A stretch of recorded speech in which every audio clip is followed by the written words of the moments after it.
Dan itu adalah ikrar. Ikrar itu apa bunda? Janji. Bayangkan kita 17 kali berjanji. Nanti rakaat berikutnya kita berjanji lagi, hanya Engkau ya Allah, hanya kepadamu ya Allah kami beribadah. Tidak ada ibadah kami kepada yang lain. Oke? Itu tidak cukup. Kita akan lanjutkan pada ayat yang bukan ayat, sambungan ayatnya, yaitu wa iyyaka nasta'in. Baik.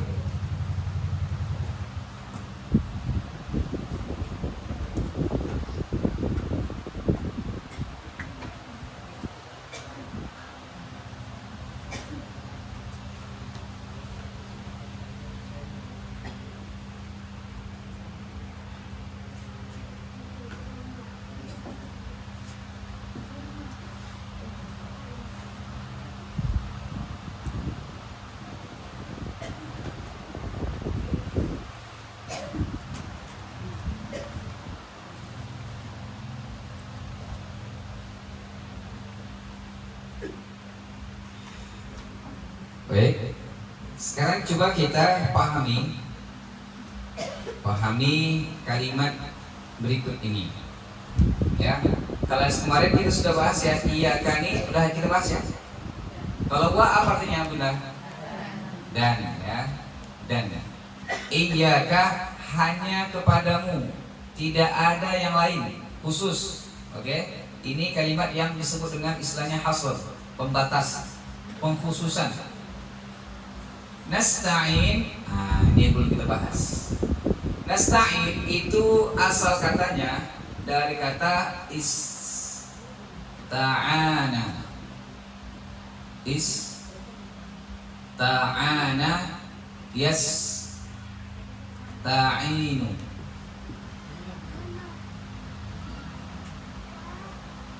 Itu. Nasta'in itu asal katanya adalah ista'ana yasta'inu. Ista'ana yasta'inu. Ini nanti kalau bunda cari di kamus nggak ada ini. Jadi kalau di kamus cari ini ista'ana. Oke. Sekarang kita apa arti dari ista'ana yasta'inu nasta'in? Nah, ini biar kita makin khusyuk, makin serius, makin nikmat ketika baca Al-Fatihah. Ketika sholat kita makin nikmat, karena kita paham apa yang kita baca. Di sini udah ada kalimat alif, sin, sama ta. Ya. Ista. Ditambah dengan ana. Ista itu kalau di dalam bahasa Arab itu salah satu maknanya adalah minta atau tolak minta. Coba ada nggak kalimat bahasa Arab yang selain ini yang bunda tahu? Istaghfir, ya kan? Istighfar, betul? Istighfar, minta ampun. Ghafar artinya ampun. Istighfar, minta ampun, betul? Pokoknya kalau ada kalimat salah satu maknanya adalah minta. Apalagi contohnya?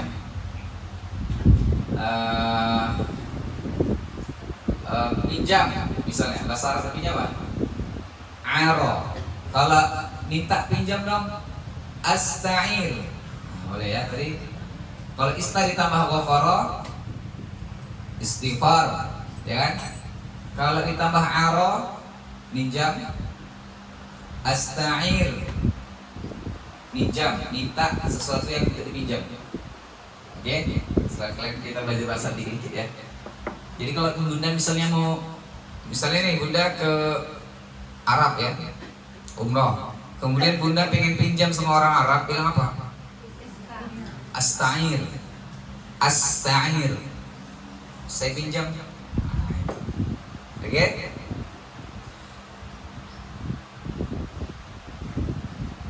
Sudah? Ini kalau dicatat boleh, nggak dicatat nggak apa. Salah satu arti dari makna dari ista, kalau ada kata ista, itu artinya minta. Oke. Makna yang kedua atau ini kalimat yang kedua yang kita bahas adalah ana. Hapus saja ya.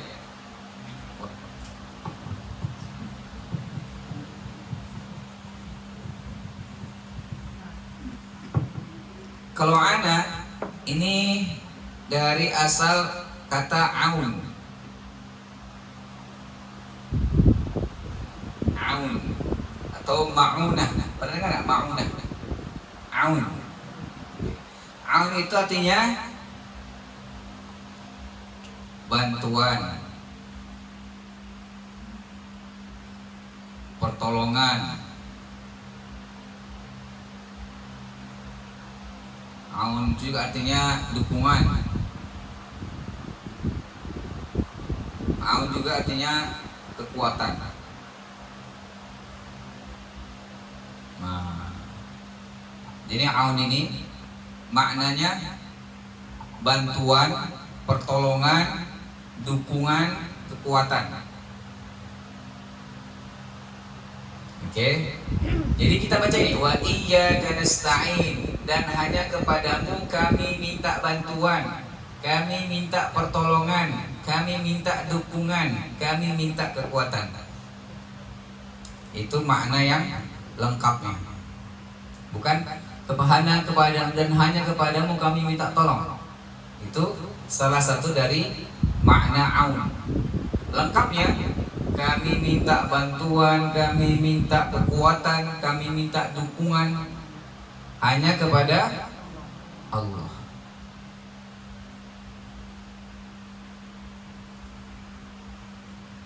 Ini coba kita tafsirkan per kata dulu ya. Kita bahas per kata biar makin paham. Ya. Sudah mudah? Oke. Aun ini kan tolong ya, kalau bahasa Indonesianya tolong atau bantuan itu bisa kita ambil dalam istilah bahasa Arab dengan istilahnya tashilu fi'li syai', meringankan pekerjaan sesuatu atau meringankan mengerjakan sesuatu. Apa tadi artinya? Meringankan sesuatu pekerjaan. Nah, itulah. Meringankan sesuatu pekerjaan itu namanya aun. Contoh aun dalam kita sehari-hari, contoh yang salah satu aun, bentuk tolongan, pertolongan. Misalnya bunda minta ke anak bunda angkatkan galon misalnya.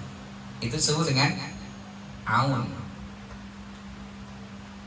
Kemudian misalnya ada tetangga bunda datang ke rumah, wajannya nggak ada wajan, dia masak nggak ada wajan, kemudian kita kasih wajan kita, itu disebut dengan aun, nolong, bantu. Bahasanya kan minjam ya, tapi itu bantuan. Misalnya ada rumah tetangga kita baru datang, baru masuk ke komplek itu, dia pindahan. Kemudian kita datang membantu pindahan, itu disebut dengan aun. Kita menunjuk orang jalan. Di sini ada jalan ke Dondong mana ya? Oh itu, lihat sini nanti ke kanan, ke kiri, lurus, belok kanan lagi, ke kiri lagi, lurus saja. Itu disebut dengan aun. Bisa pahami ya? Aun betul. Oke ya, gampang ya. Itu secara bahasa. Ada satu hadis atau ada banyak hadis yang lainnya yang saya tidak tahu. Allah Subhanahu wa ta'ala, Nabi sallallahu alaihi wasallam menyebutkan kalimat aun. Yang ini aun. Apa itu contohnya hadisnya? Wallahu fi aunil 'abdi ma kana al-'abdu fi auni akhihi. Allah akan memberikan aun, memberikan pertolongan, memberikan bantuan, memberikan dukungan, memberikan kekuatan kepada seorang hamba kalau hambanya memberi bantuan, memberikan pertolongan, dukungan, dan kekuatan kepada orang lain, kepada saudaranya. Jadi salah satu sebab Allah memberikan bantuan kepada kita, caranya dengan kita bantu orang lain. Cara Allah menjadikan sebab Allah itu menurunkan bantuannya, pertolongannya untuk kita adalah kalau kita menolong saudara kita. Oke, di sini pelan-pelan kita bisa paham ya tahapannya. Baik, bisa pahami? Ayo kita lanjutkan. Oke. Jadi ketika kita baca iyyaka na'budu, hanya kepadamu kami beribadah, wa iyyaka nasta'in, ketika kita mengucapkan wa iyyaka nasta'in, kita dalam hati mengatakan apa? Ya Allah, hanya kepadamu aku minta tolong, kepadamu aku minta bantuan, kepadamu aku minta kekuatan. Nah, sekarang pertanyaannya, apa kaitan iyyaka na'budu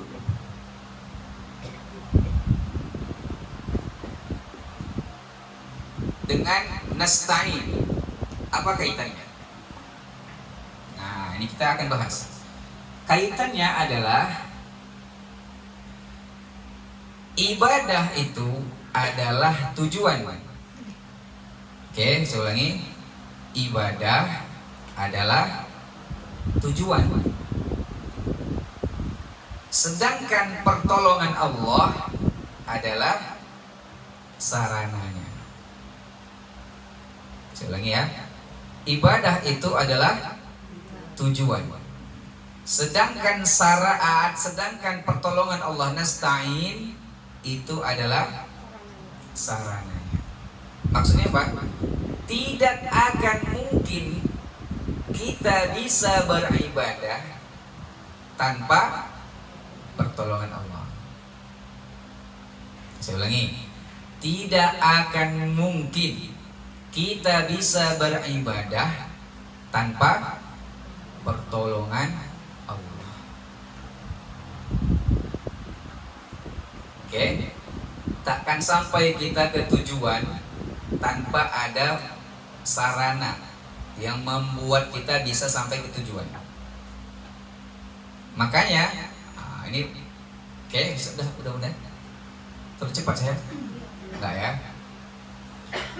Makanya para ulama menyimpulkan bahwa ayat ini iyyaka na'budu wa iyyaka nasta'in adalah inti dari keseluruhan Al-Fatihah dan inti dari keseluruhan Al-Quran dan inti dari agama.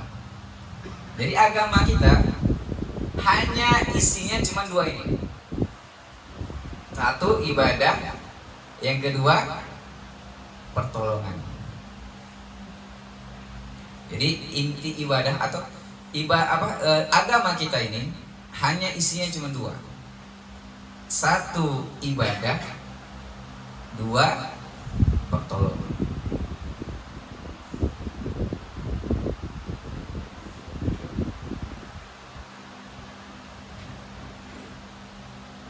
Saya ulangi. Jadi inti dari agama Islam itu cuman ibadah dan pertolongan Allah.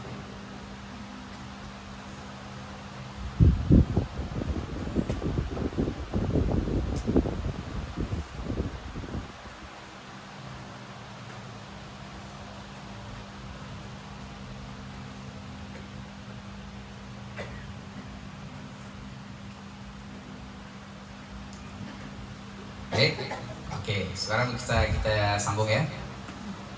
Maksudnya kita kan tujuan hidup kita kan wa ma khalaqtul jinna wal insa illa liya'budun. Tidak aku ciptakan jin dan manusia kita ini tidak diciptakan Allah kecuali untuk ibadah. Tujuan hidup kita adalah ibadah. Kalau hanya begitu saja, hanya ibadah saja tanpa ada pertolongan dari Allah, tak akan mungkin kita bisa ibadah. Nah gini, bunda sholat, ini harus kita pahami ya, ini tentang tauhid nih. Bunda sholat, kira-kira kemampuan untuk bisa sholat itu dari mana? Dari Allah. Makanya panggilan sholat apa? Hayya 'alas sholat. Apa kita jawab? La haula wa la quwwata illa billah. Itulah la haula wa la quwwata illa, itu adalah wa nasta'in. La haula wa la quwwata illa, tidak ada kekuatan, tidak ada daya kecuali Allah. Tidak bisa aku datang ke masjid, tidak bisa aku sholat kecuali atas izin Allah. Bunda dari rumah ini, di pagi-pagi ini enaknya ngapain pagi-pagi? Tidur, minum kopi ya kan, nonton ya kan, sama cucu main-main, sama anak ya kan, pergi ke pasar, pokoknya enaknya tuh ya yang happy ya kan. Kenapa Bunda bisa hadir ke sini? Siapa kira-kira yang nolong Bunda itu? Allah. Tidak bisa kita itu melakukan sesuatu tanpa dari pertolongan Allah. Itu semuanya dari Allah. Jadi Bunda ini sebenarnya adalah pilihan. Di antara ratusan ribuan jutaan manusia, bunda-bunda ini terpilih untuk hadir di dalam majelis ilmu. Itu atas izin Allah, pertolongan Allah. Kita bisa bangun malam, tengah malam nih, itu atas izin Allah, bantuan Allah. Makanya kita ketika iyyaka na'budu ya Allah, aku ibadah ini hanya untukmu. Wa iyyaka nasta'in, bantu aku ya Allah untuk beribadah dengan benar untuk kepadamu. Paham? Saya ulangi ya. Iyyaka na'budu, ya Allah hanya kepadamu aku akan ibadah. Aku ibadah hanya kepadamu. Wa iyyak, ketika kita mengucapkan wa iyyaka nasta'in, ya Allah bantu aku untuk bisa beribadah kepadamu. Bisa dipahami? Nah, itu kalimat yang itulah Islam. Dan itulah inti dari agama kita. Kita diperintahkan untuk ibadah. Bagaimana kita bisa beribadah kalau tidak ada di situ bantuan Allah? Tidak akan mungkin. Nah, makanya gini, dalam hadis disebutkan kepada Ibnu Abbas, Rasulullah pernah bilang gini, ista'in wa idza ista'anta, kalau kamu minta tolong kepada Allah. Di riwayat yang lain disebutkan, seandainya seluruh manusia berkumpul untuk memberikan manfaat untukmu. Saya ulangi, seandainya seluruh manusia ini berkumpul untuk ngasih manfaat, untuk ngasih sesuatu yang baik untukmu, dan kalaupun terjadi manfaat itu tidak akan bisa kecuali atas izin Allah. Manfaat itu semuanya, misalnya ada orang ngasih kita minum, ya, ngasih orang, semua manusia ini pengen ngasih kita minum. Yang dikasih hanya sesuai dengan izin Allah. Kalau bukan yang dikasih itu izin Allah, tak akan melebihi dari izin Allah. Seandainya seluruh manusia ini ngasih kita sesuatu kebaikan itu hanya sesuai dengan izin Allah, yang Allah inginkan. Begitu sebaliknya, seandainya seluruh manusia ini ingin mencelakai kita, ingin membuat kita celaka, tidak akan terjadi kecuali izin Allah. Nah, bisa pahami kan? Jadi segala sesuatu yang menimpa kita, baik itu sesuatu yang baik, mau itu sesuatu yang buruk, itu semuanya atas izin Allah. Bisa dipahami di sini ya, mana nasta'in. Baik. Oke? Sekarang coba kita, kalau diistilahkan ini nasta'in itu, kalau diistilahkan dengan isti'anah.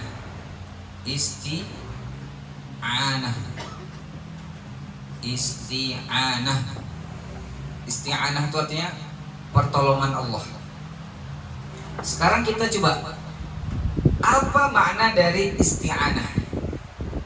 Oke, kan kita gini, minta tolong, ya Allah, aku minta hanya kepadamu, aku minta tolong. Apa yang kita minta tolong ini? Isti'anah, disebut dengan istilah isti'anah. Baik, isti'anah itu maknanya, nah ini boleh catat nih. Isti'anah artinya bersandarnya hati, bersandarnya hati kepada Allah. Bersandarnya hati kepada Allah.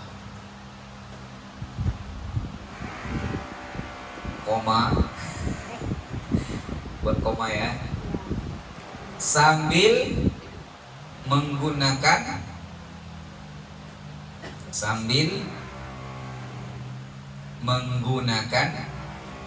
sebab yang halal.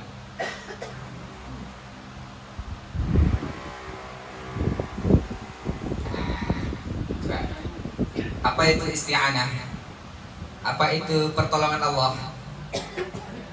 Menyandarkan, bersandarnya hati hanya kepada Allah sambil menggunakan sebab-sebab yang halal. Maksudnya apa ini? Kita ingin mendapatkan sesuatu, ingin mendapatkan pertolongan Allah, tidak gini maksudnya. Ini istilah lain dengan maknanya tawakal. Istilah lain dengan isti'anah ini makna lainnya adalah tawakal. Kalau untuk ingin mendapatkan pertolongan Allah, tidak cukup kita duduk santai di rumah. Untuk mendapatkan pertolongan Allah harus ada usaha. Ya, misal kita pengen, ya Allah bantulah aku, ya Allah murahkanlah rezekiku. Kira-kira cukup nggak kita di rumah aja tunggu nanti turun dari langit, rezeki turun dari langit, bisa nggak? Tidak. Jadi yang namanya minta tolong sama Allah harus ada pakai sebab-sebab. Jadi Allah itu sunnatullah, kalau ngasih sesuatu harus ada sebab-sebabnya, harus ada sesuatu yang menjadi, kalau kita lihat secara logika manusia masuk. Contoh, kalau pengen kaya, ya, kalau kita pengen sukses usahanya, apa yang kita lakukan?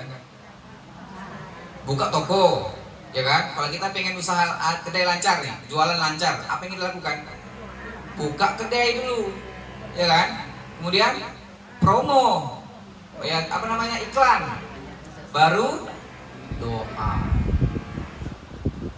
Tidak cukup, ya Allah.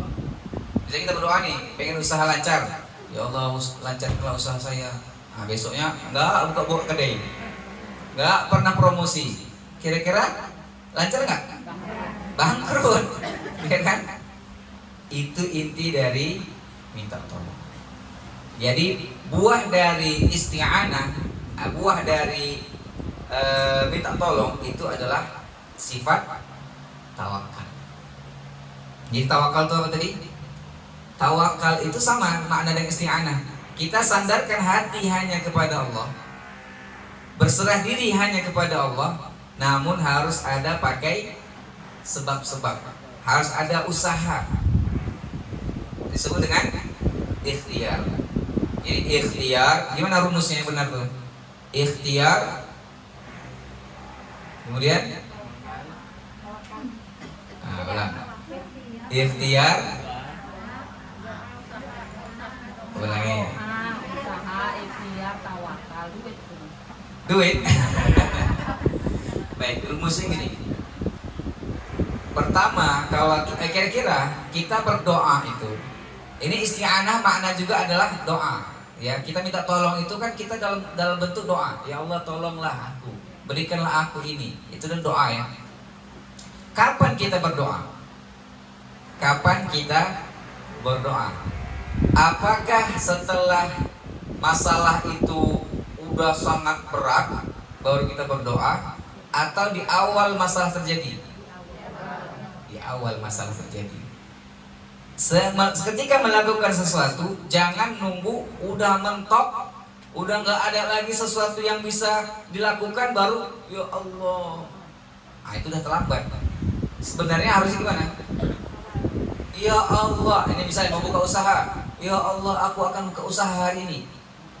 Ya, doa dulu, baru usaha. Kalaupun usaha nanti, setelah usaha kita doa lagi. Jangan nunggu sudah habis ikhtiar kita, sudah tak ada lagi, kita rusak, tidak bisa lagi melakukan apapun, baru kita doa. Jangan. Tapi doa dulu. Sampai ini, bayangkan Nabi mengajarkan kepada kita, berdoalah kepada Allah, minta tolong sama Allah, bahkan minta tali sandal yang putus itu minta tolong sama Allah. Itu Nabi bilang. Bahkan kalian minta putus sandal kalian, minta tolong sama siapa? Sama Allah. Bayangkan dari perkara yang kecil, saja sudah kita disuruh untuk minta tolong sama Allah. Oke?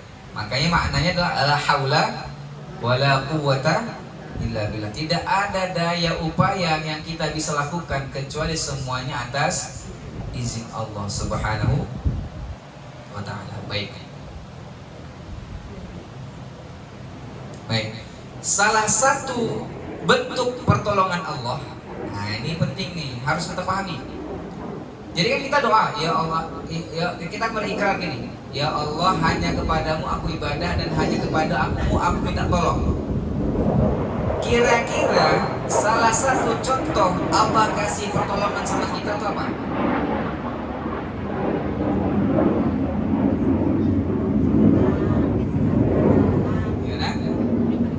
Diberikan kesehatan, diberikan kesempatan. Nah, ini salah satu contoh Allah kasih bentuk pertolongan, Allah kabulkan permohonan kita adalah mudahnya kita dalam beribadah. Satu. Jadi kalau Bunda ketika sholat wajib misalnya, sholat wajib ya, kemudian ada keinginan Bunda untuk sholat sunnah, ba'diyah kah, qobliyah kah, itu bentuk pertolongan Allah. Saya ulangi, ketika kita sholat wajib, kemudian tiba-tiba kita, itu kan kewajiban ya, kalau kita tinggalkan dosa ya. Yang sunnah-sunnah ini kan sesuatu yang tambahan ya kan? Ketika kita ingin bangun sholat sunnah, itu adalah bentuk pertolongan Allah. Makanya sunnah itu bukan maksudnya dikerjakan berpahala, ditinggalkan tidak apa-apa. Saya ulangi, kalau wajib apa wajib? Dipekerjakan pahala, ditinggalkan dosa. Kalau sunnah dikerjakan pahala, harus gitu. Kalau sunnah itu dikerjakan berpahala, ditinggalkan rugi. Kenapa? Karena sunnah ini, perkara-perkara sunnah, tambahan-tambahan pahala yang kita kerjakan selain perkara wajib, ibadah wajib, itu bentuk pertolongan. Jadi ini sebenarnya, kalau kita sedang waktu sholat, kemudian kita bangun lagi untuk sholat sunnah, itu sebenarnya Allah inginkan kebaikan untuk kita. Allah sedang nolong kita, ini tambah pahala lagi, nggak cukup segitu, nggak cukup dengan sholat wajib. Tadi engkau sholat wajib banyak melamun, engkau tadi sholat wajib banyak mikirkan yang lain-lain, ya kan Bunda? Allahu Akbar.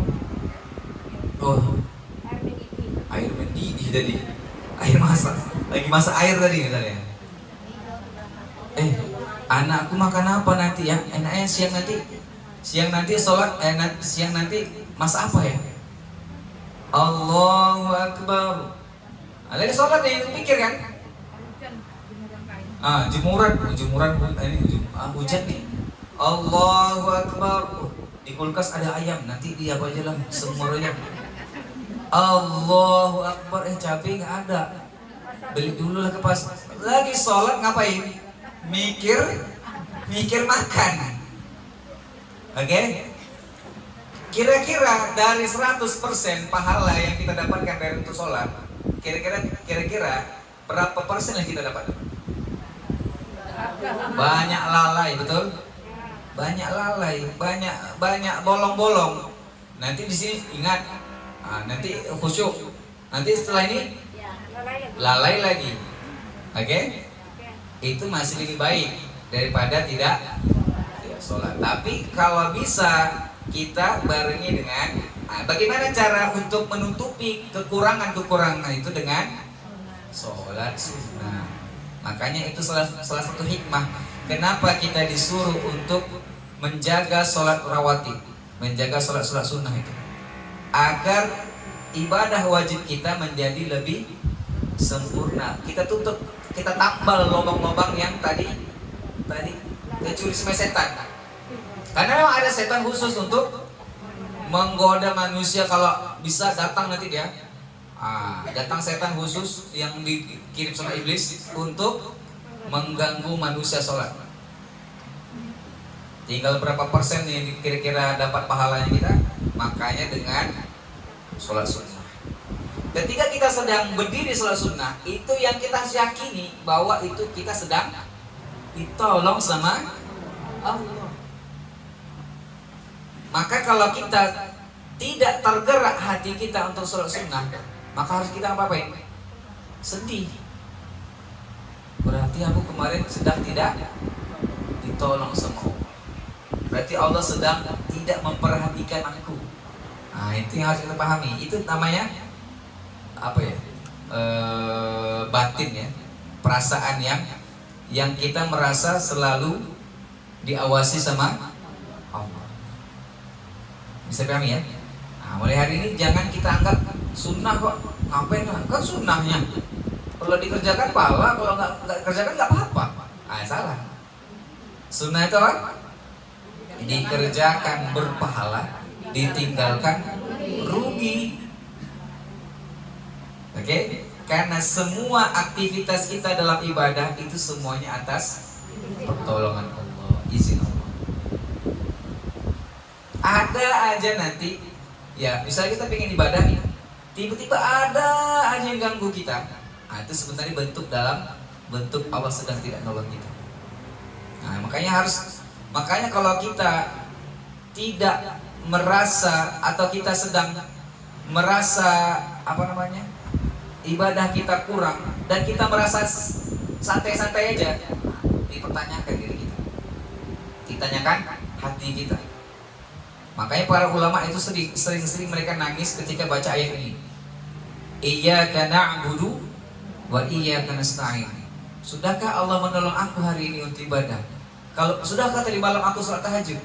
Sudahkah nanti aku sholat duha? Sudahkah nanti aku pertanyakan pada diri kita. Kita lihat, kita hisab diri kita. Satu hari yang lalu, kira-kira ada nggak Allah tolong kita? Ada. Kalau ada, bersyukurlah. Kita ucapkan Alhamdulillahirabbil alamin. Baik. Bentuk yang kedua, bentuk pertolongan Allah kepada kita, salah satunya juga adalah mudahnya kita berdoa. Kalau tadi pertama apa tadi? Mudahnya kita beribadah. Ya, dikasih kekuatan kita dikasih semangat, dikasih keinginan untuk ibadah, itu adalah bentuk pertolongan Allah. Yang kedua, bentuk pertolongan Allah adalah mudahnya kita untuk berdoa.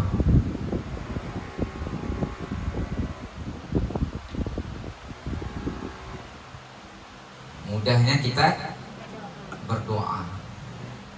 Jadi segini bunda, sekedar kita ngangkat tangan untuk berdoa kepada Allah, itu sebenarnya bentuk pertolongan Allah. Kalau kita berdoa, yakinlah pada diri kita, kita sedang dalam posisi sedang ditolong Allah untuk berdoa. Nah, kata Nabi SAW, ad-du'a huwal ibadah. Doa itu adalah ibadah. Makanya Umar bin Khattab pernah katakan gini, ini la ahammu hammal ijabah. Aku nggak pernah mikirkan apakah doaku dikabulkan atau tidak. Saya ulangi ya. Umar pernah bilang gini, aku nggak pernah mikirkan, aku tidak pernah memikirkan apakah doaku dikabulkan atau tidak. Walakinni ahmilu hammad du'a. Tapi aku pikirkan, yang selalu aku pikirkan dalam sehari-hari kehidupanku, apakah hari ini aku sudah berdoa atau tidak. Saya ulangi, yang Umar pikirkan, kata Umar bin Khattab, aku nggak pernah mikirkan doaku dikabulkan atau tidak. Aku nggak peduli dikabulkan, alhamdulillah tidak dikabulkan, itu pahala di akhirat, betul ya.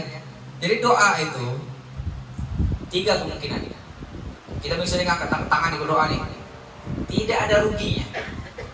Angkat tangan untuk berdoa pada Allah itu kan dan dinilai sebagai ibadah ya.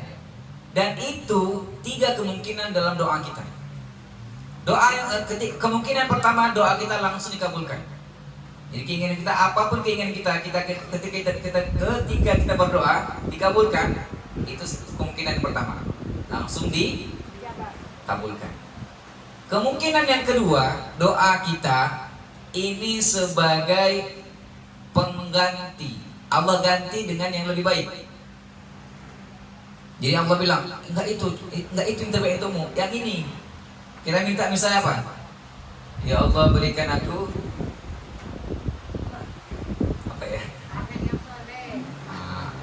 anak yang soleh ya. Allah kasih anak soleh, tapi bukan itu. Contoh yang lain ya, yang gampang lah ya. Misalnya, ya Allah berikan aku apa ya? Misalnya, ya Allah berikan aku Avanza. Misalnya, ya Allah berikan aku Avanza ya Allah. Allah kasih Pajero. Mana yang bagus? Pajero. Allah tuh gitu. Doa satu kemungkinan pertama dikabulkan langsung sesuai dengan keinginan kita. Apa yang kita minta langsung kasih Allah. Yang kedua, Allah ganti yang lebih baik. Dan atau Allah jadikan doa kita sebagai penyebab terhalangnya kita dari bahaya. Nah, harusnya hari ini misalnya kita ditakdirkan tertabrak, misal ya, misalnya di tanggal sekian jam sekian takdirnya si Haris ditabrak.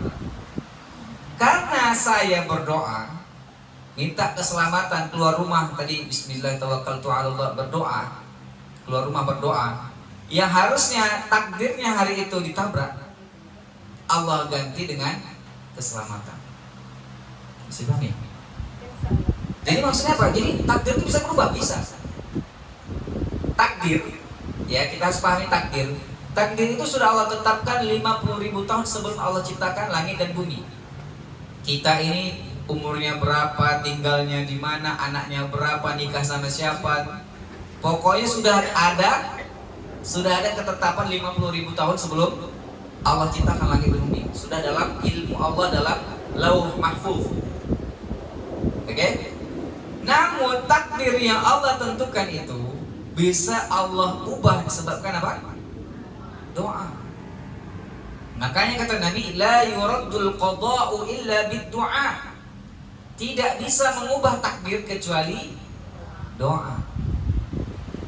Nah, ini salah satunya.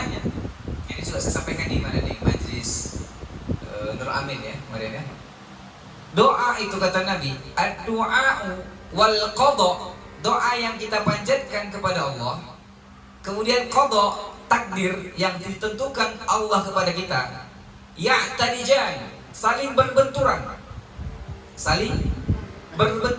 di antara langit dan bumi. Ya'tadijan bainas sama'i wal ardh, saling berbenturan antara langit dan bumi. Mana yang paling kuat, itulah yang akan menang.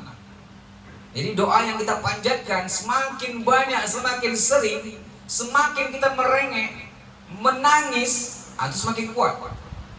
Sehingga yang harusnya takdir kita saat itu adalah sesuatu mudarat, kita doa, mudarat itu dihapus Allah, digantikan dengan sesuai dengan doa kita.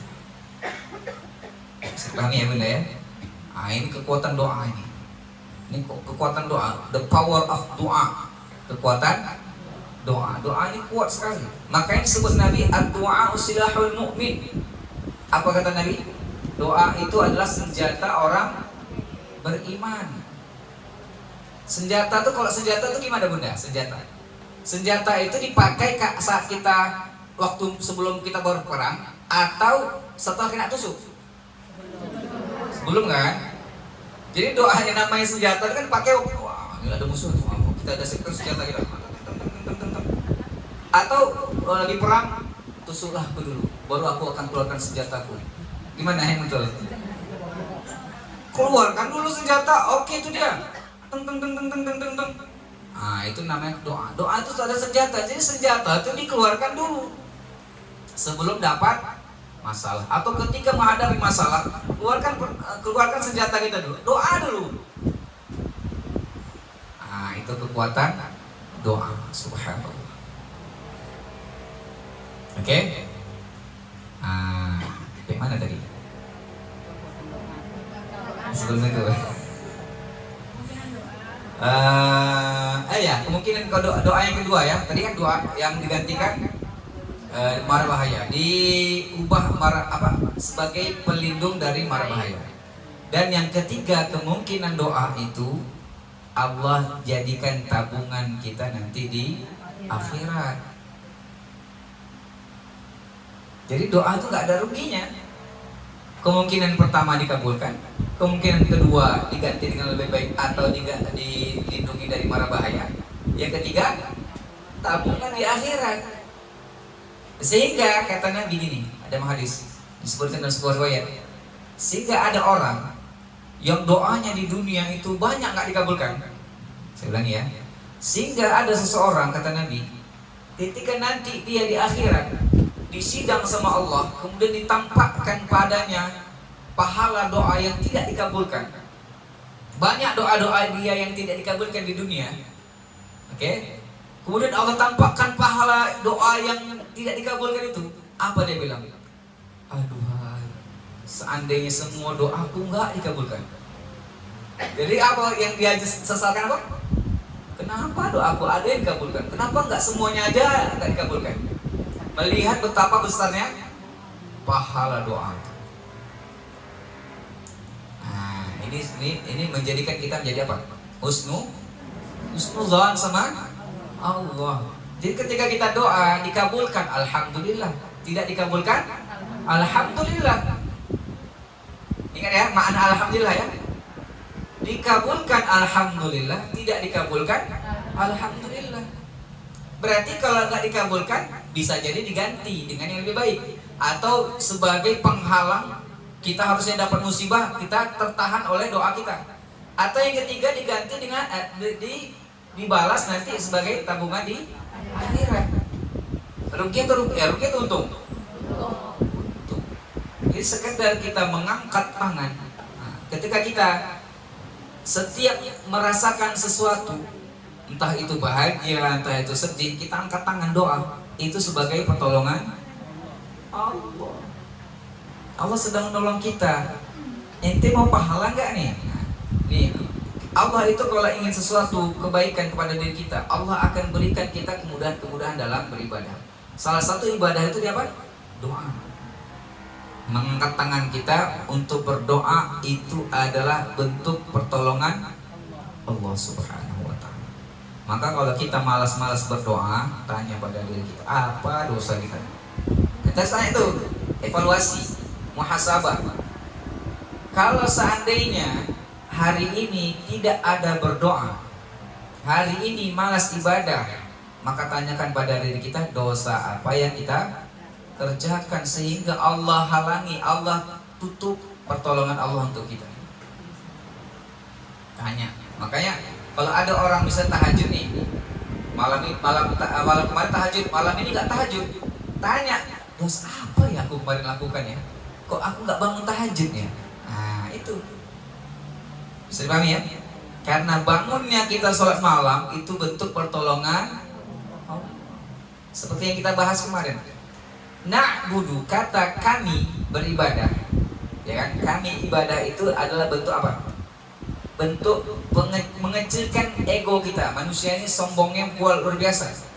Ketika Allah bilang iyyaka na'bud, kepadamu kami menyembah, kami maksudnya apa? Masih ingat? Kenapa bukan hanya kepadamu aku menyembah, tapi Allah buat kami menyembah. Kita itu yang makhluk yang beribadah pada Allah itu banyak, bukan kita aja. Hilangkan sombong pada diri kita, ya. Kepadamu kami menyembah, banyak nyembah Allah tuh. Yang lebih banyak taat atau yang maksiat? Nah, ini yang ikut kajian tadabbur kemarin masih tahu nih. Yang lebih banyak taat atau lebih banyak maksiat? Lebih banyak taat kepada Allah. Jadi hamba Allah yang lebih banyak itu yang lebih banyak taat. Yang maksiat sedikit. Oke? Jadi makhluk Allah itu banyak ya. Ada malaikat, hewan, tumbuhan, hewan melata. Itu semuanya adalah makhluk Allah dan semuanya mereka beribadah pada Allah. Jangan merasa ketika bangun malam itu kayaknya aku sendiri yang bangun malam nih, yang lain pada tidur. Allah makanya buat iyyaka na'budu, kami ibadah ya Allah. Boleh jadi ketika kita ibadah itu ada orang lain sedang ibadah lebih khusyuk pada kita. Dan ketika kita bangun itu bentuk ibadah, bentuk pertolongan Allah. Pernah nggak Bunda kalau tiba-tiba terbangun malam itu? Pernah nggak? Pernah nggak sadar itu bantuan dari Allah? Ini nyamuk nih, mati ya. Misalnya kan, mati nyamuk nih. Sebenarnya itu apa tuh? Pertolongan Allah melalui nyamuk. Nyamuk tuh gigit dia tuh biar bangun. Enggak? Kadang-kadang orang tidak melihat maha rahmat Allah tadi, maha kasih sayang Allah dalam bentuk ibadah, mudahnya kita dalam ibadah. Banyak orang yang merasa ibadahku ini beban bagi dia, padahal itu bentuk pertolongan Allah. Allah nggak butuh dengan ibadah kita. Saya ulangi, Allah tidak butuh dengan ibadah kita. Mau kita ibadah, mau nggak ibadah, Allah nggak peduli sebenarnya. Nggak ada untungnya. Mau ibadah, mau nggak ibadah, yang rugi siapa? Kita. Maka ketika Allah bantu kita mudah ibadah, itu bentuk pertolongan Allah. Makanya ketika kita baca iyyaka na'budu ya Allah, hanya kepadamu aku ibadah. Wa iyyaka nasta'in ya Allah, bantulah aku ya Allah bisa ibadah. Ketika Allah kasih kita bantuan untuk ibadah, maka hendaklah kita syukuri. Alhamdulillah tadi bisa sholat duha, alhamdulillah tadi malam bisa tahajud, alhamdulillah bisa baca Quran sekian juz malam hari ini. Ada nggak kita bersyukur tuh? Harus kita syukuri, ya. Seyoknya yang ibadah yang kita kerjakan itu untuk kita, bukan untuk orang lain, bukan untuk Allah. Oke? Baik, kita lanjut. Sekarang ini jam berapa? Masih lama kan? Oke, masih ada waktu. Sekarang pertanyaan Bunda. Tadi kan iyyaka na'bud, hanya kepadamu kami ibadah. Wa iyyaka nasta'in, hanya kepadamu kami minta tolong. Itu kemarin kita bahas, itu maknanya apa? Ikrar, ya kan? Ikrar itu apa? Janji. Ya Allah, aku janji ya Allah, hanya kepadamu aku ibadah. Dan aku janji ya Allah, hanya kepadamu aku minta tolong. Betul? Janji itu ya namanya ikrar. Sekarang pertanyaannya, ini kita agak lebih, tadi kan ibaratkannya kita tadi masih apanya tuh, percikan-percikan air di atas. Sekarang kita agak nyelam sedikit, boleh buat Bunda? Agak nyelam boleh ya? Agak dalam sedikit ya, sedikit aja ya. Nanti agak dalam lagi. Pertanyaannya yang sekarang nih, yang kita agak ke dalam sedikit kita bahas. Pertanyaannya, bolehkah kita minta tolong kepada selain Allah? Pertanyaan salah nih. Boleh nggak kita minta tolong sama manusia? Tadi katanya selain Allah boleh, nggak boleh. Pas manusia boleh, gimana tuh? Jadi manusia bukan makhluk, bukan selain Allah. Perantara manusia. Tergantung niatnya. Kan kita bilang, ya Allah hanya kepadamu aku ibadah dan hanya kepadamu aku minta tolong. Terus kita minta tolong sama manusia boleh atau tidak? Boleh. Perantara. Silakan. Ini para ulama nih. Selisih pendapat. Baik. Ini yang harus kita pahami kita. Jadi kalau tadi kan masih dasar-dasarnya, sekarang kita agak dalam sedikit ya. Bolehkah kita minta tolong kepada manusia atau kepada orang? Kan kita kan udah janji nih, hanya kepadamu ya Allah minta tolong. Tiba-tiba kita minta tolong kepada manusia, boleh nggak? Boleh. Iya, jangan nggak boleh nih. Debar-debar jantung ya kan? Berarti nggak boleh nih. Boleh ya. Kenapa? Kenapa boleh? Kenapa boleh? Apa bedanya coba? Apa bedanya? Ini kita bahas agak dalam sedikit. Ini kan iyyaka na'bud. Boleh nggak kita ibadah selain kepada manusia? Ya, tanya tuh. Kan hanya kepadamu kami ibadah. Boleh nggak kita ibadah kepada manusia? Tidak boleh. Sedangkan ini hanya kepadamu kami minta tolong. Boleh nggak minta tolong kepada manusia? Kok beda? Kok beda? Ini kan sama-sama iyaka. Itu ibadah. Udah mulai mantap benar nih. Masuk kaji. Jadi kalau di sini, makanya di sini kalau kita dalami lagi, kenapa iyakanya 2 kali? Kan iyyaka na'budu wa iyyaka. Kenapa enggak iyyaka na'budu wa nasta'in? Kenapa ada lagi? Itu dalam sekali kalau kita kaji. Maksudnya iyyaka di sini memang hanya Allah saja, hanya. Sedangkan wa iyyaka yang kedua di sini disebut dengan apa? Kalau ini hanya untuk Allah. Kalau yang iyyaka yang kedua hanya kepadamu ya Allah. Ulang. Belum masuk di namanya. Iyyaka hanya kepadamu. Memang ini hanya Allah. Kalau yang iyyaka yang kedua, di sini ada pintu-pintu untuk minta tolong kepada selain Allah. Minta tolong kepada selain Allah. Tapi ada tapinya, jangan titik. Itu bisa syirik. Boleh minta tolong selain Allah, itu syirik. Tapi ada lanjutannya. Boleh minta tolong kepada selain Allah, kepada manusia, ya. Yang pada hewan, minta tolong pada hewan, minta tolong pada jin, enggak. Boleh minta tolong kepada manusia dalam perkara yang tidak mampu dia kerjakan. Yang mampu dia kerjakan. Misal, tolong angkat galon. Kira-kira syirik nggak tuh? Tidak. Tolong angkat telepon. Angkat jemuran. Itu kan minta tolong kan? Tapi itu minta tolong yang dibolehkan. Yang tidak boleh minta tolong, contohnya apa? Sesuatu yang memang itu di luar kuasa manusia. Misal apa? Tolong sembuhkan aku. Ini bahaya nih, hati-hati nih kalimat ini. Tolong sembuhkan aku. Kita datang ke dokter nih, dokter, tolong sembuhkan saya. Itu hati-hati ya. Kalau kita yakini bahwa dokterlah yang menyembuhkan, syirik.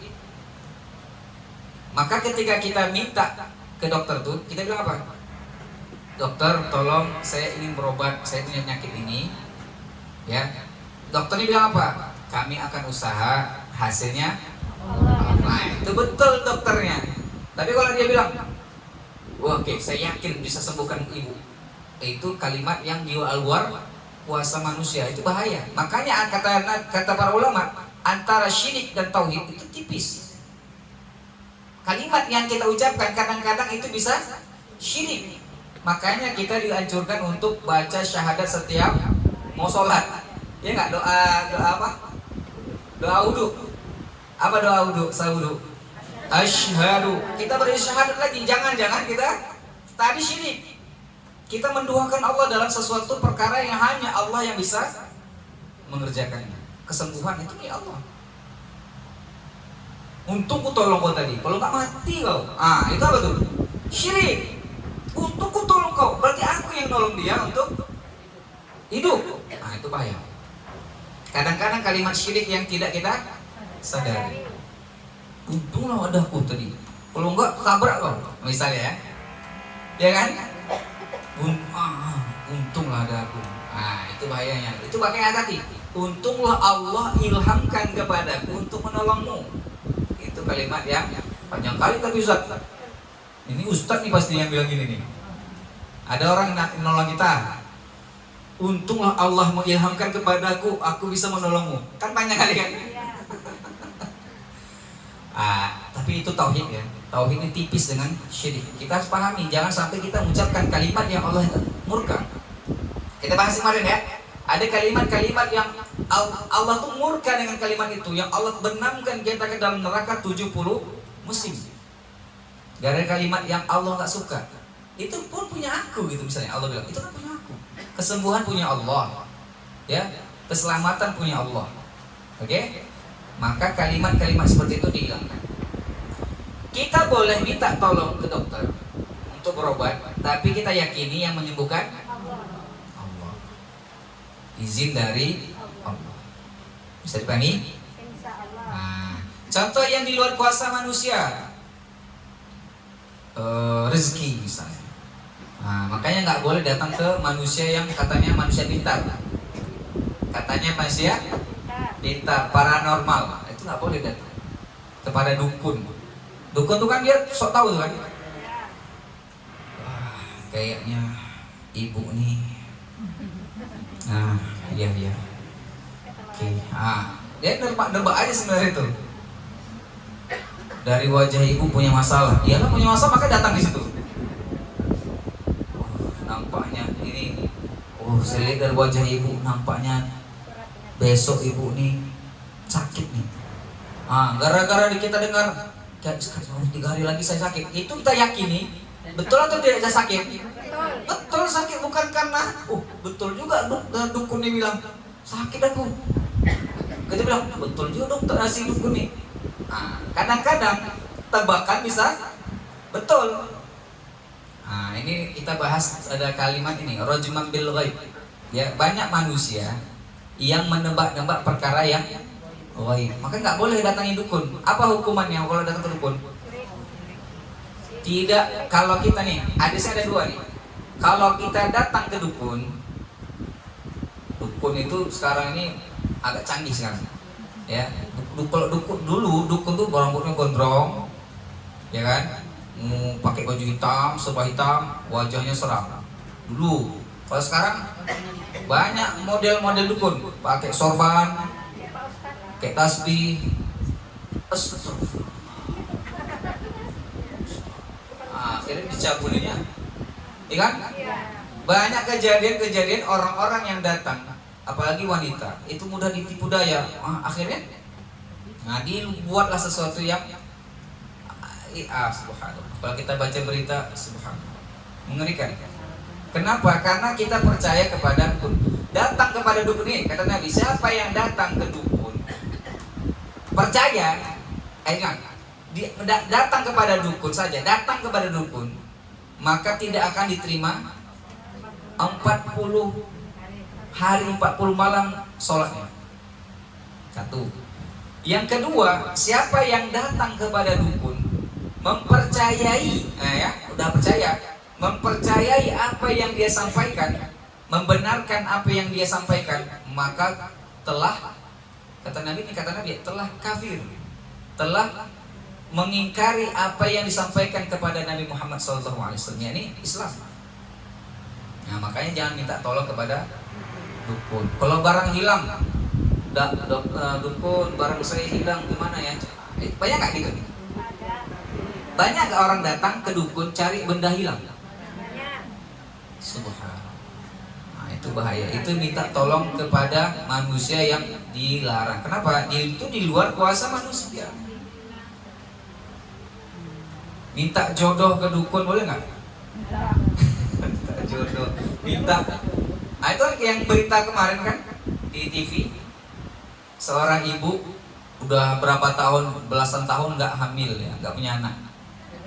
Datanglah dia, dibilanglah itu datang ke dukun itu mandraguna itu. Datanglah dia berita ya. Datanglah dia ke dukun itu, hamil. Yang hamili dukun. Ketahuannya gimana ceritanya? Kata si dukun sama si suaminya, nanti anakmu mirip saya. Disitulah curiga suaminya. Jangan-jangan rupanya betul. Makanya jangan sebelah ditipu sama dukun. Dukun tuh nggak ada. Makanya apa namanya yang bajunya merah terus tuh? Pesulap merah ya? Kan dia membuktikan dukun-dukun itu palsu semua. Nggak ada dukun itu katanya. Coba kalau ada dukun, santet saya sekarang di TV tuh ya. Bahkan dukun itu punya asosiasi loh. Ada perkumpulan, ada yayasan loh, bayangkan. Dukun yang luar biasa sekarang ini modern, ada asosiasinya, perkumpulan para dukun. Ditantang sama siapa namanya itu? Pesulap merah tuh. Kalau bisa kalian ya, aku tantang. Kalau memang kalian betul memang dukun, coba santet aku. Tidak ada. Itu main apa namanya itu? Main sugesti. Jangan minta tolong kepada dukun. Itu nggak boleh. Ya, sesuatu yang kita datang di luar kuasa dia. Kita minta sesuatu yang bukan kuasa dia. Kalau dia minta angkatkan jemuran, itu kan bisa semua orang. Angkat galon, tolong isikan pulsa misalnya.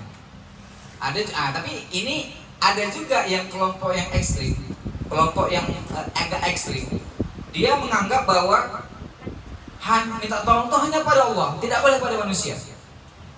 Sehingga dia bilang, aku nggak mau ke dokter, yang menyembuhkan hanya Allah.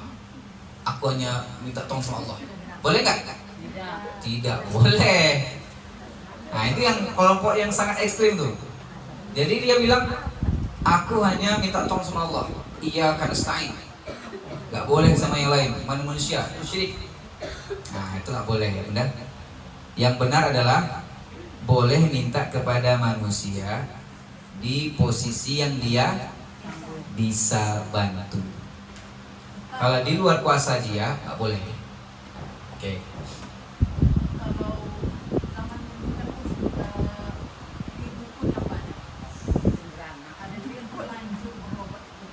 Dukun beranak. Hah? Nah, dukun. Baik.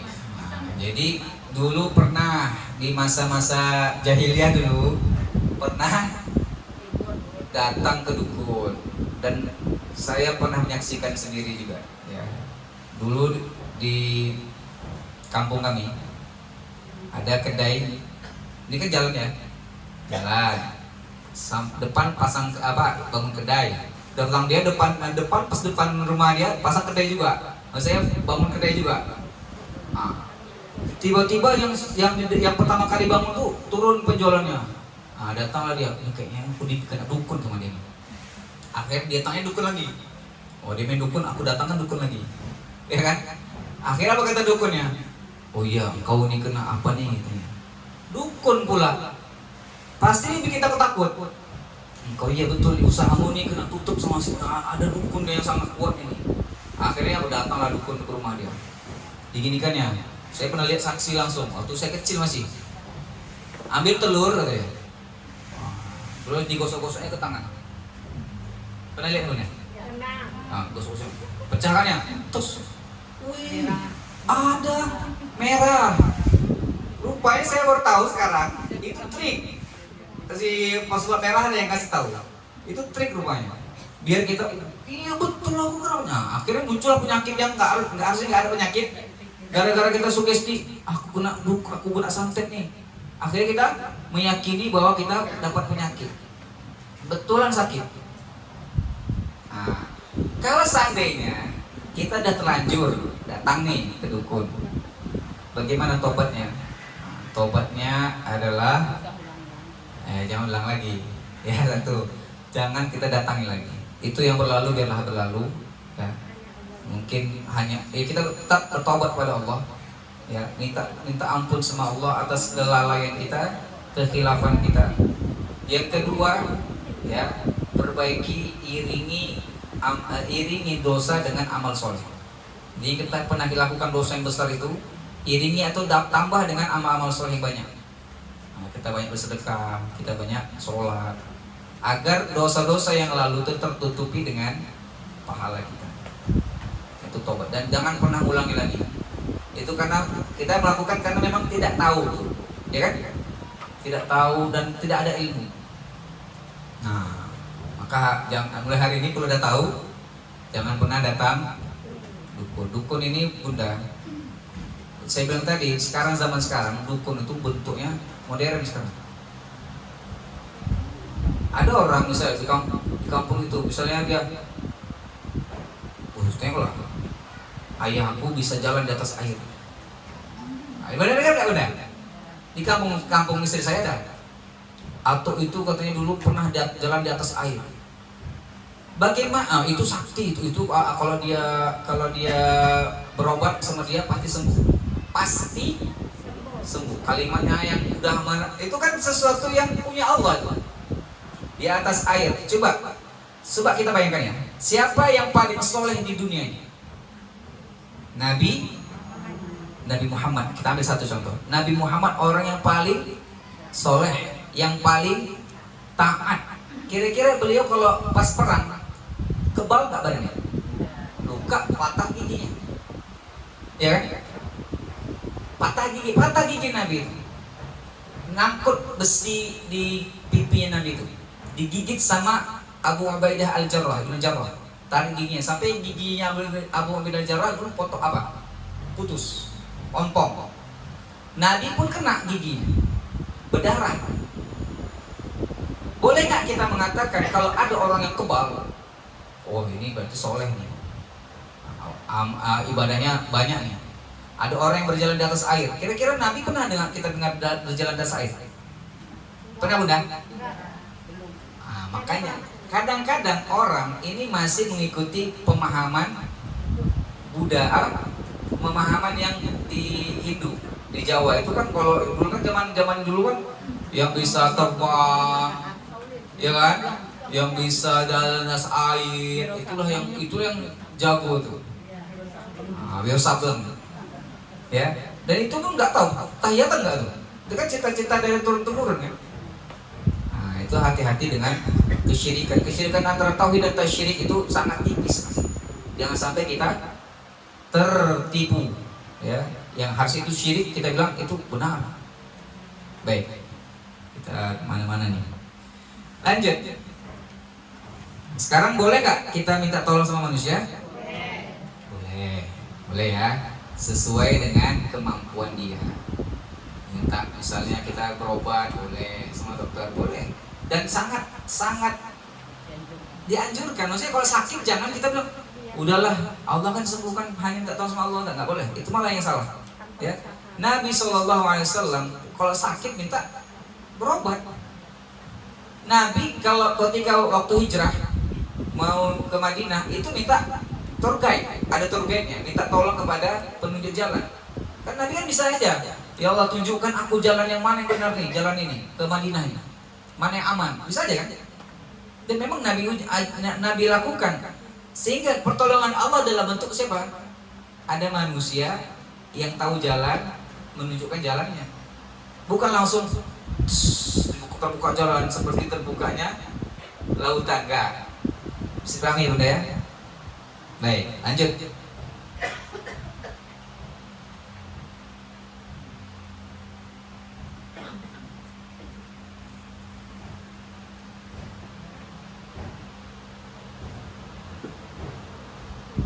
Nah, selanjutnya ya yang harus kita pahami, masih ada waktu ya mudah-mudahan. Oke.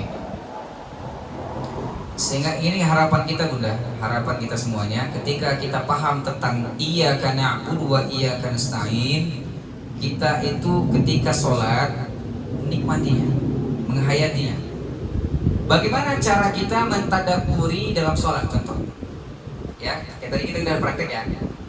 Coba iyyaka na'budu, coba kita dari awal, bismillahirrahmanirrahim. Apa yang kita bayangkan? Aku mulai sholat ini dengan pertolongan Allah. Bismillah, dengan izin Allah. Alhamdulillahirabbil alamin. Apa yang Bunda bayangkan? Segala puji, segala kebaikan, nikmat yang Allah berikan. Terima kasih ya Allah, Engkau berikan kepadaku banyak nikmat. Bayangkan nikmat-nikmat yang Allah munculkan, yang Allah berikan kepada kita dalam sholat. Makanya baca sholat itu tenang, pelan-pelan. Ar-Rahmanir-Rahim. Apa yang kita bayangkan? Kasih sayang Allah begitu banyak. Aku berbuat dosa, Allah ampunkan, Allah kasih kesempatan untuk bertobat. Maliki yaumiddin. Hati-hati.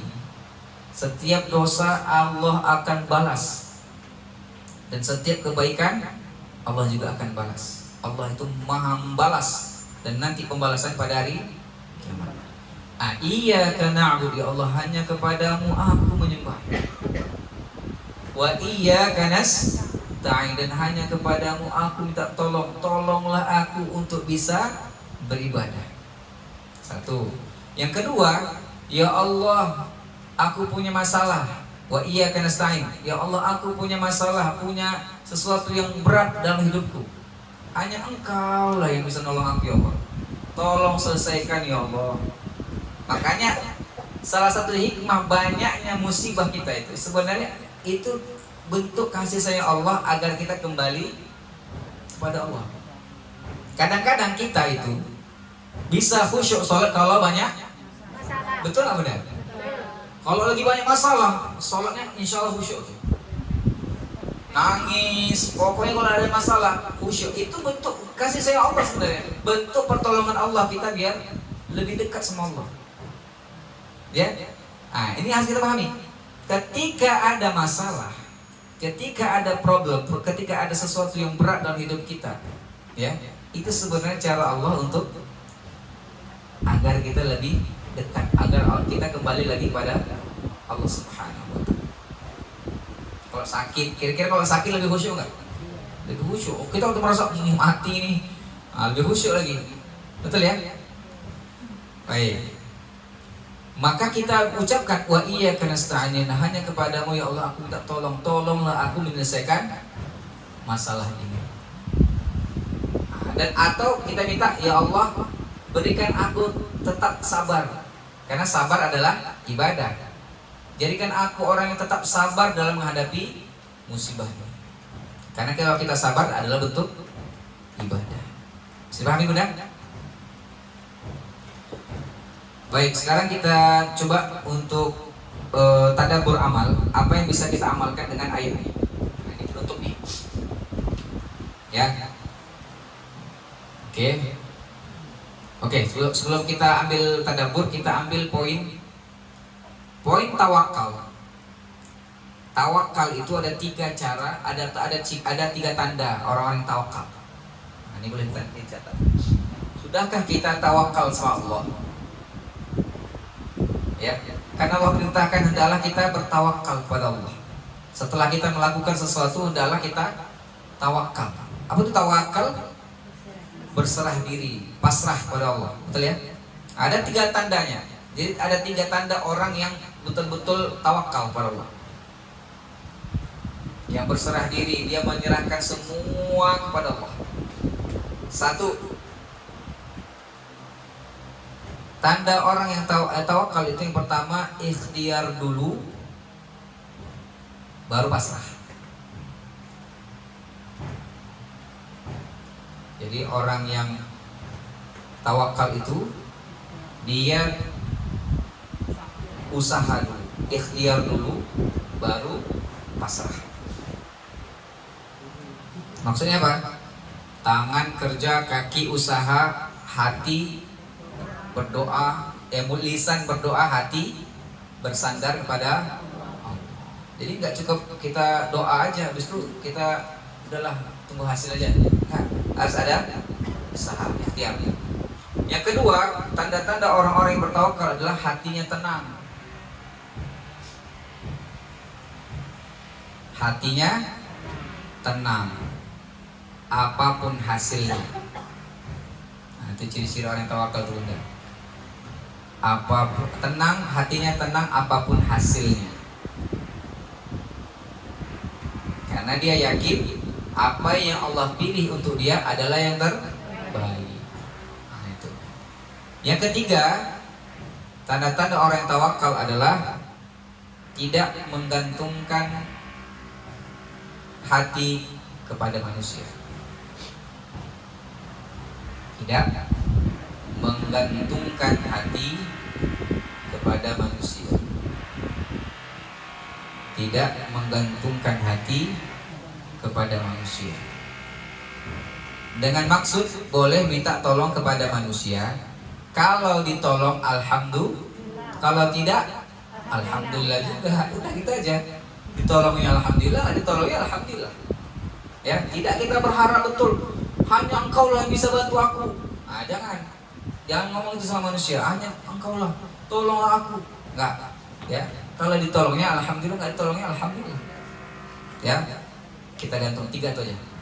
Ciri-ciri atau tanda-tanda orang yang tawakal kepada Allah Subhanahu wa taala. Baik, sekarang sebagai penutup kita akan sebutkan cara kita mentadabburi ayat ini. Nah, seperti biasa kita akan sebutkan cara-cara untuk mentadabburi ayat ini. 1.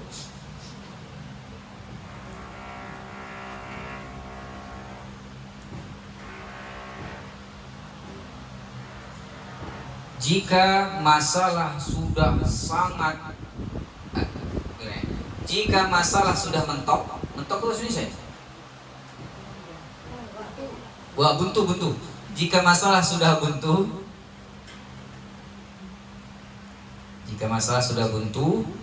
jika ada masalah yang sudah sangat buntu, mentok, maka doa dengan doa Nabi Ibrahim. Maka berdoalah dengan doa Nabi Ibrahim. Nabi Ibrahim itu berdoa dengan ini doanya. Hasbunallah wa ni'mal wakil, ni'mal maula wa ni'man nasir. Saya ulangi. Hasbunallahu wa ni'mal wakil. Hafalkan Bunda semua? Hasbunallah. Siapa yang belum hafal? Hasbunallah wa ni'mal wakil, ni'mal maula wa ni'man nasir. Nah, itu salah satu kita untuk mentadabburi ayat ini. Kalau ada masalah yang sangat-sangat besar, sudah tak kuasa kita lagi, ya. Contoh apa Bunda? Ini kita coba. Nah, coba contoh apa masalah yang sangat besar yang hingga kita tak mampu lagi, yang tak kuasa kita merubahnya. Contoh, misalnya nih Bunda ya, ini kasusnya Bunda nih. Kalau ada suami Bunda, ya, kalau yang masih punya suami ya. Kalau ada suami Bunda yang ketika nikah itu beda, setelah menikah berubah perilakunya, main judi, mabuk, bla bla bla bla bla bla. Yang kita sudah berusaha untuk mengubah dia, kita nasihati, kita kasih, kita kirim video-video, kita datangkan ustaz, mungkin kita lapor ke orang tuanya, juga tak berubah-berubah. Maka ucapkan hasbunallah wa ni'mal wakil, ni'mal maula wa ni'man nasir. Kita lihatlah nanti hasilnya, kita serahkan kepada Allah Subhanahu wa ta'ala. Ini adalah di luar kuasa kita, maka Allah akan menunjukkan kuasanya nanti. Nah, itu dia. Contohnya Nabi Ibrahim, ini doa Nabi Ibrahim ya. Nabi Ibrahim ketika dilempar dalam api, siapa yang menolong dia? Tak ada. Datang malaikat Jibril, mau nggak aku tolong, kata dia. Kata malaikat Jibril kepada Nabi Ibrahim. Apa kata Nabi Ibrahim? Hasbunallah, cukup Allah aja. Apa artinya hasbunallah? Hasbunallah, cukuplah Allah bagiku. Wa ni'mal wakil, dialah wakil yang ternikmat, wakil terbaik. Hanya serahkan kepada urusanku hanya kepada Allah. Maka Allah jadikan apa? Allah tunjukkan kuasanya apa? Kuasa Allah. Api yang harusnya panas jadi yang api yang panas bisa jadi dingin. Maka hati suami bunda, hati anak bunda yang keras, bacakan doa ini. Hasbunallah wa ni'mal wakil, ni'mal maula wa ni'mal nasir. Baik, itu yang pertama. Yang kedua,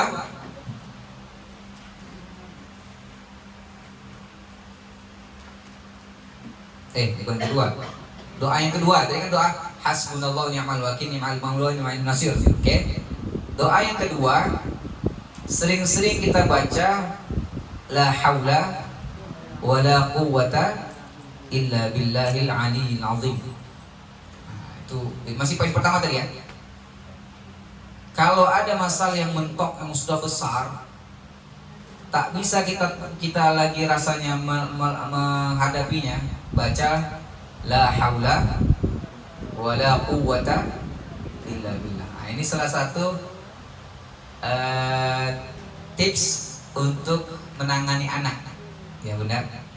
Jadi salah satu doa yang diajarkan Nabi, kalau kita punya anak, udah kita nasihati enggak juga dia berubah-berubah, baca la haula wala quwwata illa billah. Tidak ada daya dan upayaku lagi, tidak ada kekuatanku lagi kecuali izin Allah. Nah, itu doa kita. Ya, tadabbur yang pertama, setiap menghadapi masalah yang berat, ucapkan dua doa ini. Hasbunallahu wa ni'mal wakil, ni'mal maula wa ni'mal nasir. Yang kedua, la haula wala quwwata illa billah. Nah, itu rasakan bunda perubahannya. Ya, jangan kita mengumpat, jangan kita merepet yang jelas. Ya, ucapkan aja la haula. Jadi kalau bunda nyuruh anak bunda sekolah, ada masih anak sekolah? Ada. La haula wala quwwata illa billah. Nah, gitu aja. Jangan memang langkaunya. Nah, jangan. Ucapkan kalimat la haula wala quwwata. Nah, ini tandanya kita udah belajar tadabbur ini. Beda lidah orang yang tahu, lidah ini kan akan dihisap nih. Ini kan bentuk ibadah nih. Nah, jadi kalau ada masalah, ucapkan la haula wala quwwata illa billah. Oke, satu. Yang kedua, tadabbur kita dengan ayat ini adalah perbanyak doa. Perbanyak doa. Nah, ingat ya, doa itu sekedar aja berdoa itu adalah ibadah. Mau kita hasilnya dikabulkan nggak dikabulkan itu urusan Allah. Itu namanya tawakal. Doa aja. Kalau hasilnya gimana? Itu urusan Allah. Kita serahkan itu hanya pada Allah. Jangan kita ikut campur. Ya. Jangan kita paksa. Harus ya Allah, harus. Enggak. Itu malah Allah mau. Ya, memaksa. Namanya isti'jal, memaksa Allah. Oke, perbanyak doa. Jadi ingat kalau bunda malas setiap sholat, malas berdoa, ingat ini. Ya. Ingat kita kajian kita ini. Banyak berdoa. Sekedar kita ngangkat tangan berdoa pada Allah itu adalah ibadah. Ya. Itu bentuk pertolongan Allah untuk kita. Baik, yang ketiga, jangan putus asa. Jangan putus asa. Jangan putus asa ketika sebab-sebab dunia tertutup. Saya ulangi. Jangan putus asa ketika sebab-sebab dunia tertutup. Misalnya contoh bunda ya, sebelum kita tadabbur ini, jangan putus asa ketika sebab-sebab di dunia ini tertutup. Misal udah nyari pekerjaan di mana-mana, gak juga dapat pekerjaan. Jangan putus asa. Ya, itu sebab dunia. Kita pokoknya usaha aja. Bikin lamaran, pengen usaha ini, buka aja usaha dulu. Hasilnya mau sukses enggak sukses itu urusan Allah. Kita ikhtiar. Kita tetap jangan misalnya harga semua naik sehingga kita mau salah jualan lagi. Jangan putus asa, usaha. Kita disuruh untuk usaha. Misalnya anak kita sakit, kita sudah berobat ke dokter, kata dokter kayaknya saya nggak sanggup lagi mengobati anak itu. Jangan putus asa. Karena keputusan itu bukan punya dokter, bukan sama dokter. Ya, yang menyembuhkan siapa? Allah. Maka kalau ada sakit, anak kita sakit, kata dokter saya sudah angkat tangan nggak mampu lagi mengobati, maka ingat ayat ini. Wa iya nasta'in. Hanya Engkau yang bisa menolong kami, Allah. Oke, minta tolong hanya kepada Allah. Jangan putus asa. Seandainya pun sebab-sebab di dunia ini tertutup itu, ya kan? Nah, itu jangan sampai kita berputus asa. Yakin dengan ayat ini. Wa iya nasta'in. Oke, yang keempat,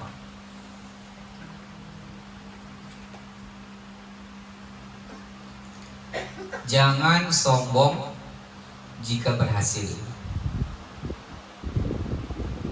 Jangan sombong jika berhasil.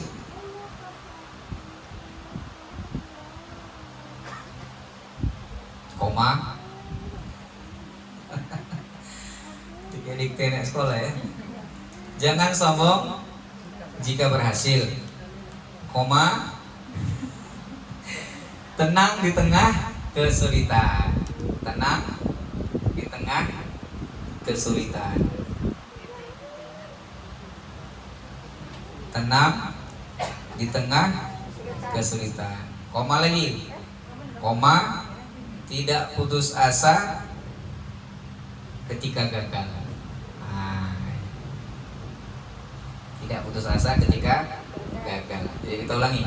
Ketika berhasil nggak sombong, tenang ketika ada masalah. 3, kalaupun gagal tetap tidak putus asa, tetap semangat. Oke? Nah, itu hasil tadabbur dari Iyyaka nasta'in tadi. Karena kita yakin semuanya hasil atas ketetapan Allah. Yang buruk terjadi pada diri kita itu atas izin Allah.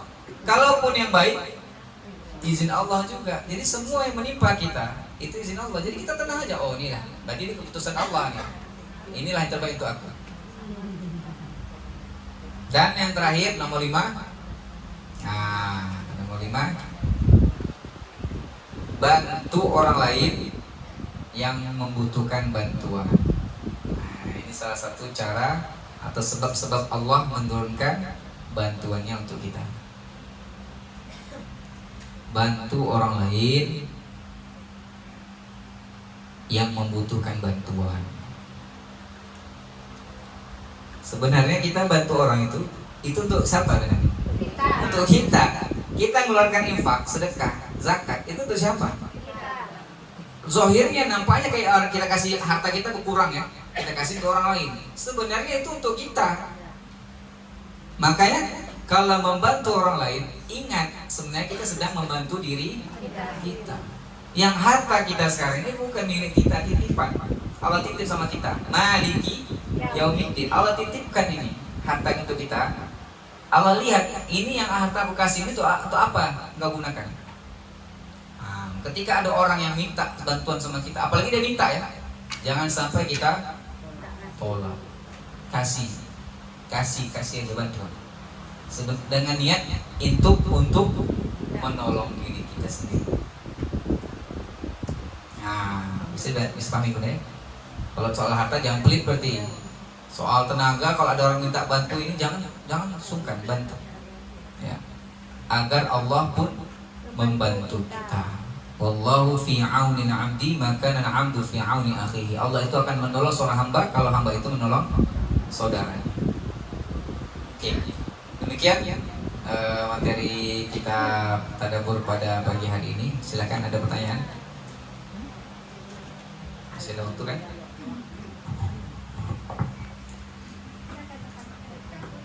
Ya.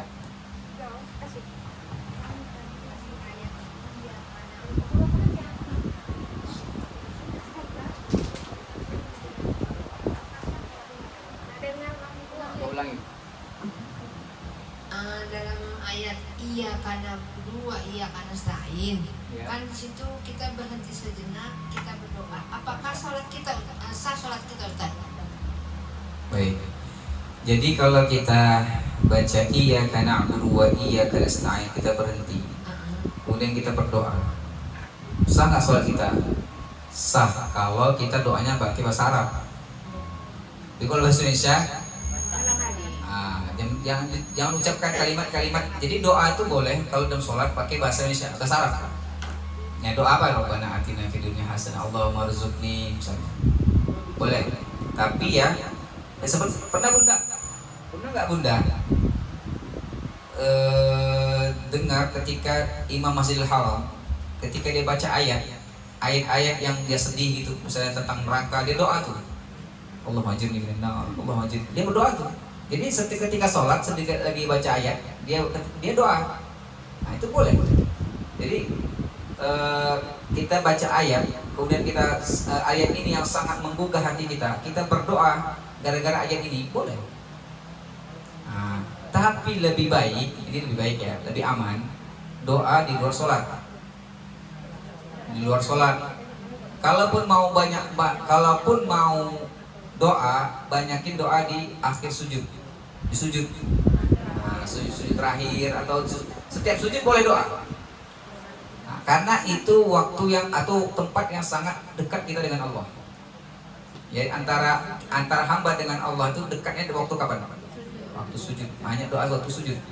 Nah, waktu Al-Fatihah, apalagi ke imam, kan susah nih tuh, ke imam kita berhenti. Ya kena Allah iya beristangin. Doa ya, subhanallah kata orang. Atau ada orang nyamuk, ihdinas shiratal mustaqim. Kiranya imamnya lupa. Nah, kalau kita sholat sendiri boleh. Kalau kita sholat sendiri boleh, tapi lebih baik ketika sujud. Ya, perbanyak sujud banyak, karena itu ada perintahnya di situ. Banyak-banyak doa ketika sujud. Bahkan minta sandal kita yang hilang boleh. Iya, kalau ada sandal kita hilang, ada bersandal hilang sini kan. Doa, ya Allah sandalku hilang, ya Allah aku ini ku hilang, motorku kena. Nah, misalnya ada motor yang kena hilang, kena hilang. Ada orang apa nih? Begal. Doa sama Allah aja minta. Ya, usahakan dalam sholat ketika sujud. Ketika Al-Fatihah boleh, cuman jangan pakai bahasa Indonesia. Ya bunda. Baik. Lagi? Tuh. Assalamualaikum warahmatullahi wabarakatuh. Ustadz, kemarin kan ada Ustadz jelaskan ada pada kita berdoa supaya lebih ijabah sama Allah kan. Terus kita kan lebih sering berdoa itu ketika setelah sholat gitu. Tapi kalau seandainya adalah kita dalam keadaan bukan keadaan seperti itu, misalnya entah kita dalam beraktivitas sehari-hari di dapur, entah kita lagi santai itu apa, adalah terbesit di pikiran kita Ustaz, entah ingat ke anak atau ingat ada salah kita yang kita buat itu terbesit doa waktu itu. Apakah itu juga akan bisa ada peluang dijabah sama Allah gitu Ustaz? Karena waktunya, tempatnya tak di tempat kita sedang melakukan ibadah gitu Ustaz. Ya. Cek. Ya. Berarti ketika pas ingat, entah itu di dapur, entah di halaman, teringat kita sesuatu yang kita sangat harapkan, kemudian kita berdoa, boleh. Ya, boleh-boleh aja. Dan itu pun sebenarnya, ya, itu sebenarnya tanda kita sangat-sangat berharap kepada Allah. Itu Allah senang. Ya. Kalau bisa 24 jam kita doa terus. Kalau bisa. Kalau tak bisa ya seingatnya. Kalau seingatnya kita ingat, ya aku tadi doa ketika kita ingat. Jangan kita nantilah habis sholat lupa. Habis sholat nanti tadi mau doa apa ya? Lupa. Bisa apa? Kapan kita ingat kita doa? Cuman perlu kita ingat adab-adabnya. Adab ketika berdoa yang harusnya kita pahami seperti surah Al-Fatihah tadi. Ketika Al-Fatihah itu langsung doa nggak di situ? Kapan ketika Al-Fatihah kapan kita berdoa? Ketika iyyaka na'budu kan? Iyyaka na'budu wa iyyaka nasta'in ihdinas siratal mustaqim. Jadi adabnya ketika berdoa puji dulu Allah. Bilang Bismillahirrahmanirrahim. Alhamdulillahi rabbil alamin. Baru wassalatu wassalamu ala asyrafil anbiya'i wal mursalin. Atau pokok pakai pendahuluan dulu. Jangan langsung. Teringat langsung ya Allah. Itu makanya itu kurang, ya. Makanya iyyaka na'budu didahulukan. Ibadah dulu baru minta tolong.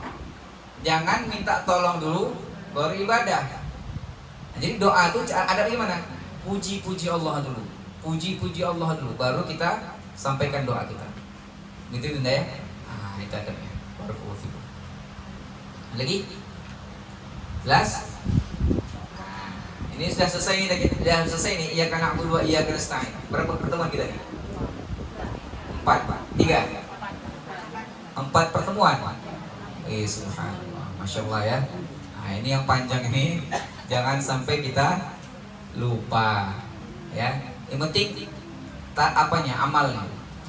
Yang penting prakteknya. Ketika kita hadapi masalah, apa yang kita ingat? Ketika kita dizolimi, apa yang kita ingat? Ketika kita sedang berbuat dosa, apa yang kita ingat? Nah, ingat ini ayat-ayat ini ya, dipraktekkan. Demikian kita tutup. Subhanakallahumma hamdika asyhadu an la ilaha illa anta astaghfiruka wa atubu ilaik. Assalamualaikum warahmatullahi wabarakatuh. Ada 2%? Oh iya ada.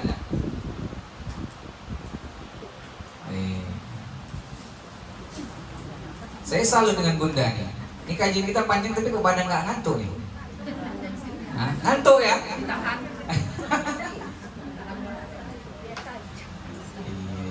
Silakan soal pertama. Nah, makanya kalau ngantuk apa yang kita minta? Ya Allah bantu aku untuk ibadah nih Allah. Bantu aku biar nggak ngantuk. Apa salah satunya bentuk bantuan Allah? Bagi diri kita semprot muka atau pergi wudhu, itu salah satu bentuk pertolongan Allah itu, ya. Atau teman kita tiba-tiba, ayo bunda. Nah itu bangun pikiran. Baik, soal pertama.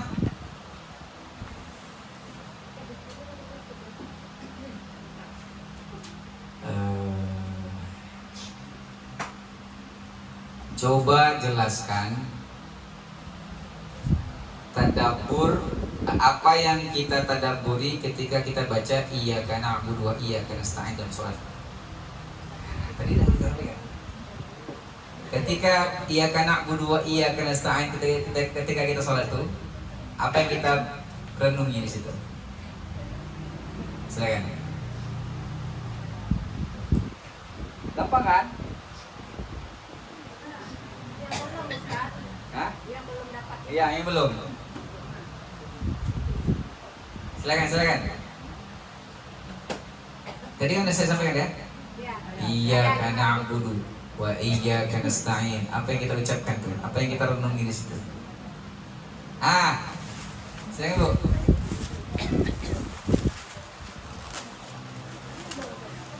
Oh belum, nggak boleh. Ya udah, jangan lagi. Coba yang belum. Ini spesial nih. Ya. Yang bisa kita tadabburi iyyaka na'budu wa iyyaka nasta'in. Yang pertama yaitu hanya kepada Engkau lah kami minta tolong,